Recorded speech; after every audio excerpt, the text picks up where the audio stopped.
Let me introduce myself. My name is Safadifa Salsabila. I'm a student of the Faculty of Law Undari semester 3. Democracy. What is democracy? The word democracy comes from the Greek word demos meaning people and kratos meaning power. So democracy can be thought of as power of the people, a way of governing which depends on the will of the people.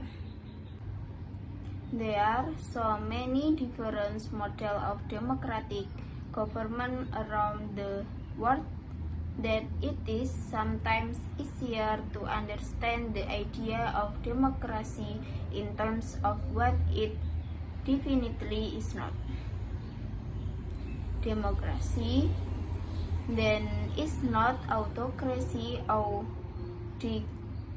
dictatorship where one person rules, and it is not oligarchy where a small segment of society rules. Properly understood, democracy should not even be a rule of the majority. If that means that minorities' interests are ignored completely. A democracy, at least in theory, is government on behalf of all the people according to their will. Why democracy? The idea of democracy derives its moral strength and popular appeal from two key principles. Number one, individual autonomy. The idea that no one should be subject to rules which have been imposed by others. People should be able to control their own lives within reason. Number two, equality. The idea that everyone should have the same opportunity to influence the decisions that affect people in society.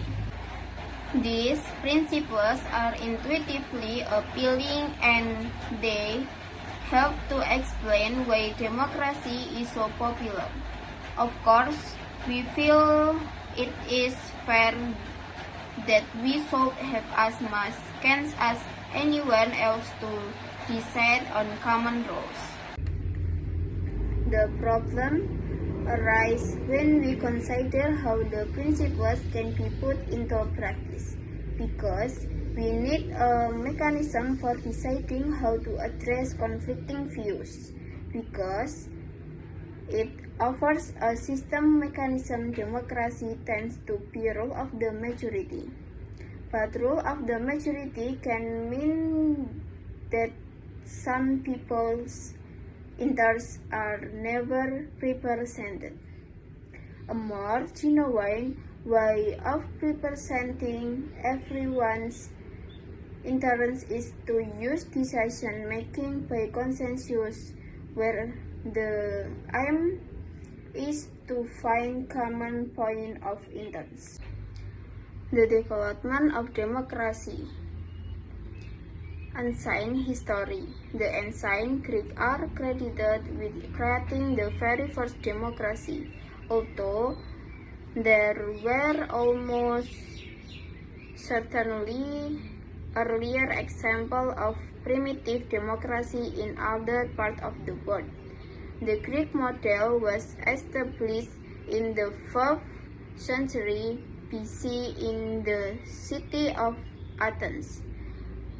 Among a sea of autocracies and oligarchies which were the normal form of government at the time, Athenian democracy stood out. However, compared to how we understand democracy today, the Athenian model had two important differences. Number one, there was a form of direct democracy in other world.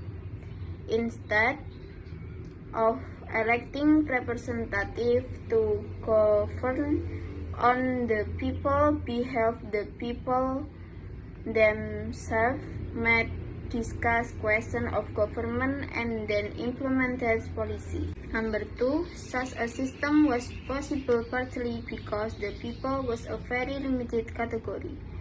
Those who could participate directly were a small part of the population, since women, self-aliens, and of course children were excluded. The numbers who participated were still far more than in a modern democracy, perhaps 50,000 males engaged directly in politics. Out of a population of around 300,000 people. Democracy in the modern world. Today, there are as many different forms of democracy as there are democracy nations in the world. No two systems are exactly the same, and no one system can be taken as a model. There are presidential and parliamentary democracies. Democracies that are federal or unitary. Democracies that use a proportional voting system, and ones that use a majoritarian system democracy, which are also monarchies, and so on. One thing that unites modern system of democracy, and which also distinguishes them from the ancient model, is the use of representative of the people. Instead of taking part directly in lawmaking, modern democracy use elections to select representatives who are set by the people to govern on their behalf. Such a system is known as representative democracy. It can lay some claim to being democratic, because it is, at least to some degree, based on the two principles above: equality of all, one person, one vote, and the right of every individual to some degree of personal autonomy. Improving democracy. People often talk about countries becoming democracy once they start to have relatively free and open election. But democracy includes far more than just election, and it really makes more sense to talk about the will of the people idea, rather than about institutional or voting structures. When we are trying to assess how democratic a country is, democracy is better understood as something that we can always have more or less of, rather than something that either is or is not. Democratic, a system can really always be made more inclusive, more reflective of more people's visions, and more responsive to their influence. In other words, there is room to improve the people part of democracy. By including more people in decision making, there is also room to improve the power or will part of democracy. By giving the people more real power.